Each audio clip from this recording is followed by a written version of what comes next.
আজিৰ কেবিনেটত এটা বিতং আলোচনা হৈছে আৰু মই আগতে কৈ আহিছিলোঁ যে আমাৰ ফালৰ পৰা আমি স্বাস্থ্য বিভাগক অনুৰোধ জনাইছোঁ, তেওঁলোকে আমাক জনাব। স্বাস্থ্য বিভাগে আজি এটা কেবিনেটত প্ৰেজেণ্টেশ্যন দিছে।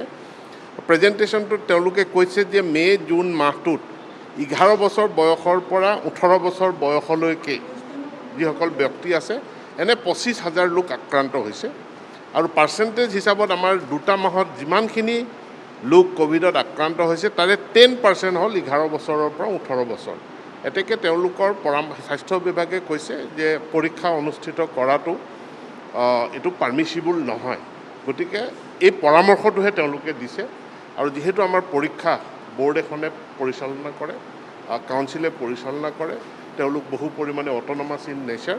গতিকে অহা 18 তাৰিখে আমি 18 তাৰিখৰ ভিতৰত বোৰ্ডৰো মিটিং হ'ব, কাউন্সিলৰো মিটিং হ'ব। শিক্ষা বিভাগে অন্যান্য যি ষ্টেক হোল্ডাৰ আছে, সদৌ অসম ছাত্ৰ সন্থা, নিখিল বড়ো ছাত্ৰ সন্থা, সাহিত্য সভা, তেওঁলোকক মাতি আমি আগতে আলোচনা কৰিছিলোঁ।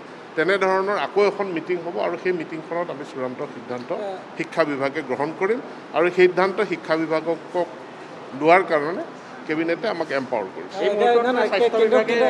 স্বাস্থ্য বিভাগৰ যদি অনুমতি নাথাকে তেতিয়াহ'লে পৰীক্ষা অনুষ্ঠিত কৰিব পৰা নাযাব বুলি আপুনি উল্লেখ কৰিছিল।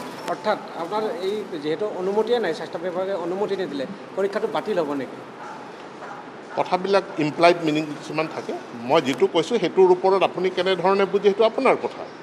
স্বাস্থ্য বিভাগে কৈছে যে পৰীক্ষা পাতিব পৰাটো এই মুহূৰ্তত অনুমতি দিব পৰা এইটো পাৰ্মিচিবল নহয়, কিন্তু সিদ্ধান্তটো শিক্ষা বিভাগে গ্ৰহণ কৰিব।